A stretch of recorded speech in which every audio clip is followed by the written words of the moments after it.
Welcome to the NBAV podcast.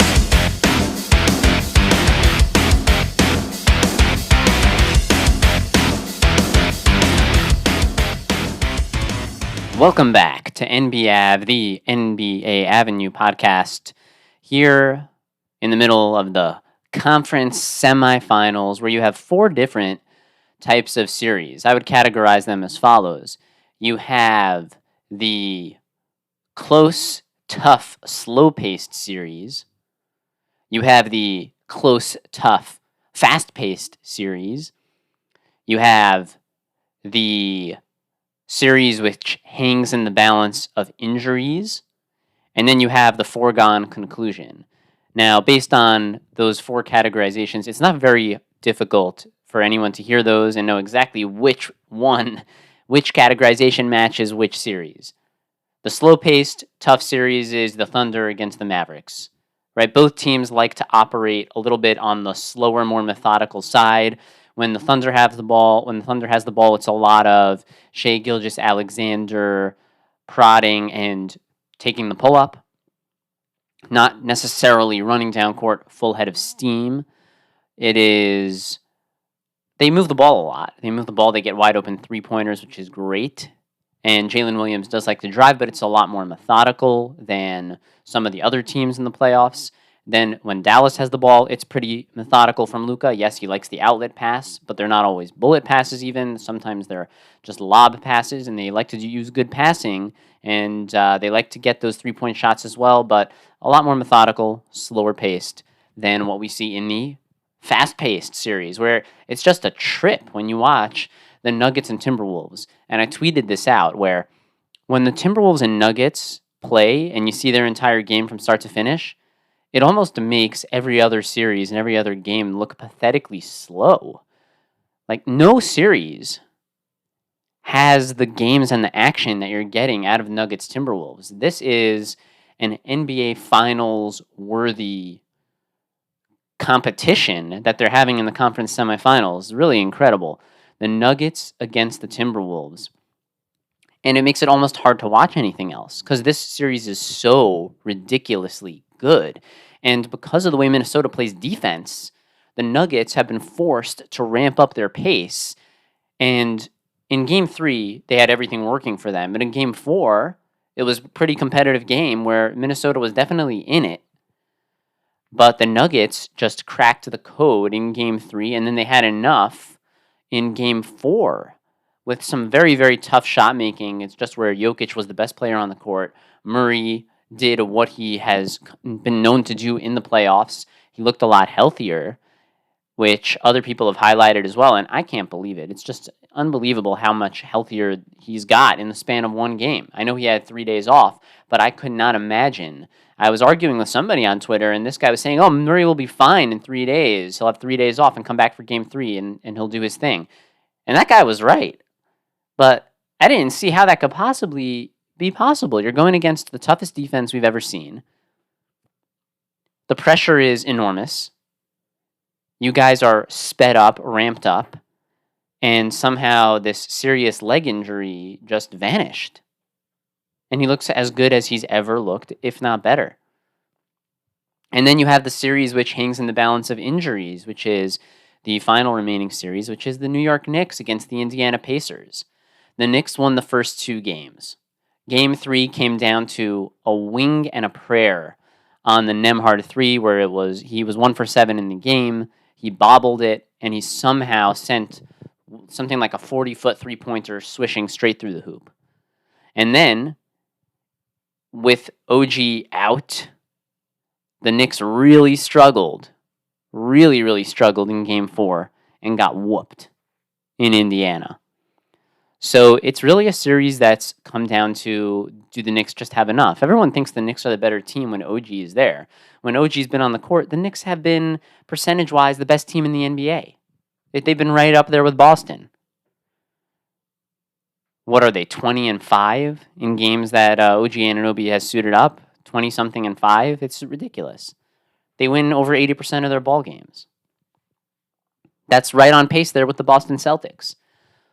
But losing Bogdanovich, being forced to play Burks, losing OG, losing their number one defender and a very steady offensive presence who was very good in game 2, where the Knicks won. You take out your best defensive player and one of your best offensive players, considering the other injuries that the Knicks have already had. It makes it really tough. The Knicks are down Robinson, OG, they're down Bogdanovich, and obviously Julius Randle. And now it's turned into, well, is DiVincenzo going to absolutely go off as a number 2 option like he did in game 3? Or is DiVincenzo going to be cold? McBride looked good in some earlier playoff games, but they're going to need McBride to be a steady presence because OG is a steady presence when he's on the court. And when the Knicks win, they have OG. So now it's turning into, in this returning home to Madison Square Garden game 5, you know the Pacers are going to be locked in. You know that Tyrese Halliburton is going to play well unless his potential injuries, and it already started for him, and he's kind of brittle in the sense that within his first few seasons, he's missed a lot of ball games. But whenever he's on the court, he's a classic point guard. He can score, he can pass, and he gets you very good shots. They have tenacity from Nembhard and McConnell. They have some defense, which has been vastly improved, at least in the last couple of games, where you have Siakam and Turner and Toppin and Nesmith. You have the players, you would think you have the ingredients where if you mix them all together the right way, they should be able to play good defense. But the Knicks OG injury is kind of the equivalent of if the Pacers would lose Siakam. He's that consistent presence on both offense and defense. He kind of locks them in. Like I heard Mike Francesa describe it as the Knicks hit a certain level when they got Josh Hart, and then they unlocked another level when they got OG. And that's really a good way of describing it. Because Josh Hart gives you this incredible defensive and rebounding presence combined with a streaky clutch three-point shooting, and OG has an even better level of defense, granted for a few less minutes per game, but he can take the other team's best player out of the game, or at least limit them, and then also provide a more consistent offense. So those two guys combined. And when they used to have Bogdanovich, the Knicks were really primed to go on a run to the Eastern Conference Finals, and now they're going to have to drum together. They're going to have to conjure some Herculean effort here to take this Game 5 and then hope that they can either take Game 6 on the road or take it back home and win all the home games. And as the home team, as the team with a better record, as the 2 seed, get this back in a Game 7. But those are the 4 different series: the fast-paced, the slow-paced, the foregone conclusion, which is the Celtics against the Cavaliers, where, yeah, the Cavaliers won Game 2. That was great. They've been playing it close in some of the games, but ultimately, it's the kind of thing where that series doesn't really pique my interest, because did anyone think beforehand that the Cavaliers were really going to beat Boston? No, not really. No one believed that. So why would I be tempted to analyze and study a series where we think it's a foregone conclusion that Boston's going to win? And frankly, we think it's a foregone conclusion that Boston's going to win the conference final as well. Unless the Knicks can somehow get OG Anunoby back, and they can get Mitchell Robinson back, and they play the series of their lives, this is going to be a Boston versus somebody finals. And where we are in the Western Conference is we just came off of the Thunder getting a massive victory to tie that series, and now they're going to take it back home to Oklahoma City, where they went down 2-1. They won the first 2 games. Then the Mavericks played well in Game 3. I'm sorry, confusing it here. The Thunder won the first game. They were very confident. The Mavericks humbled them in Games 2 and 3. Then, Game 4, this really looked like a game that the Mavericks were going to win. They were up by 8 points on 2 different occasions in the fourth quarter. To be up by 8 twice in the fourth quarter when you're up 2-1 in a series and now you're on your home court also, that's a pretty bad loss. And the announcers were kind of getting on Luka Doncic a little bit for trying to get the foul call too much and complaining too much. And we've seen the refs have been calling things a lot looser. Just look at the other series in Minnesota. The refs have called it a lot looser. They've let everyone, since the All-Star break, they let everybody get away with far more close plays. And frankly, it's been better basketball because of it. And Luka can't afford to let his team give up their lead based on him trying to get these foul calls. They just can't afford that. And then with the struggles at the line at the end, it really comes down to Luka missing the first of 2 foul shots, which would have tied the game. The Knicks in their series have missed a lot of foul shots as well. They haven't been shooting well from the foul line. That includes Brunson, Hart, and then in Dallas for Luka not to make his foul shots. That's really, really impactful. I remember there was a time when LeBron was struggling with his foul shooting, probably on a couple of different occasions. And it's just hard to watch when that happens because you have a guy who was the best player in the league. Certainly at the time when LeBron was making all of his finals, he was the best player in the league. And to lose close ball games by missing foul shots, that's a really tough way to lose.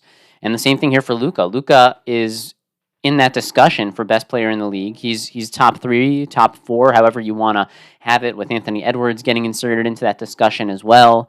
Gilgeous-Alexander has to be there. Jokic has to be there. So Luka being one in that class of the top 4 and missing those clutch free throws, or at least that one clutch free throw, which would have tied the game. It's really, really tough. And you can't say that the Mavericks didn't put on a good defensive effort because they held the Thunder to 100, but they only put up 96. And yes, Hardaway had a very key turnover there at the end. Very, very key turnover. And maybe you'd like to see Irving do a little bit more. But this was really a game where you had to try to put the Thunder away here with being up 8 twice in the fourth quarter. A really, really bad loss for Luka. And you start to think, hey, as this shifts back home for Oklahoma City, maybe they can really pull this off. And what it's coming down to is the Thunder are able to get to their spots, and Dallas's defense hasn't been able to really take them out of Gilgeous-Alexander operating with the ball around the foul line, which is really tough. Now it's hard to get on them too much because, like we said, they only gave up 100 points to this Thunder team who can score way over 100. But in the fourth quarter, when it really mattered, Gilgeous-Alexander was ultra consistent. And Jalen Williams, J-Dub, who struggled for the entire game, suddenly got it going right at the end. He had an impactful drive late in the shot clock where he went baseline and got the dunk. He had a couple of other drives. When it mattered most, Jalen Williams pulled it out. He pulled it out for his team. And then you also had Dort getting open threes and just being very calm and consistent. A really beautiful, high arcing shot. And it was very reliable there. He hit a couple of those in the fourth quarter that really pulled this thing out. And then the other criteria is a couple turnovers, a couple of tough stops where the Mavericks didn't score on offense, got a little stagnant there in the fourth. And then the missed free throw. The missed free throw really, really, really killed them. Absolutely killed them. Now, this is most likely a series that's going to go 7 games because Dallas is probably not going to lose the next 2 ball games. They have a lot of firepower, and you've got to think in at least one of the next 2 games, Dallas is going to go off and win the ball game with their offense. Now, they can also play pretty good defense, but just their offense alone is probably enough to win them one of the next 2. So this is likely going to be a 7-game series. I can't see Dallas losing 3 in a row, which that's what it would be if Dallas lost the next 2, they would have lost 3 in a row, considering that they just lost this last one. So I think this is going to be 7 games. Now, can it go the other way? Can Dallas win the next 2? Yeah, I see that being a much more distinct possibility than the Thunder winning the next 2. I don't see the Thunder taking this thing 4-2 and 6. I see Dallas either taking it in 6 or going to 7, where I could see Dallas pulling it out. Dallas has played some Game 7s before, right? Dallas beat Phoenix in a Game 7 in Phoenix, so they're no stranger to playing Game 7s on the road, and I see Doncic in that game being able to wreak havoc and do what he has been known for. So I kind of see Dallas still winning the series, which was my prediction from the beginning. I predicted Dallas would go all the way to the NBA Finals. That was how I saw it happening. Then, so in the Eastern Conference, I definitely saw Boston going all the way.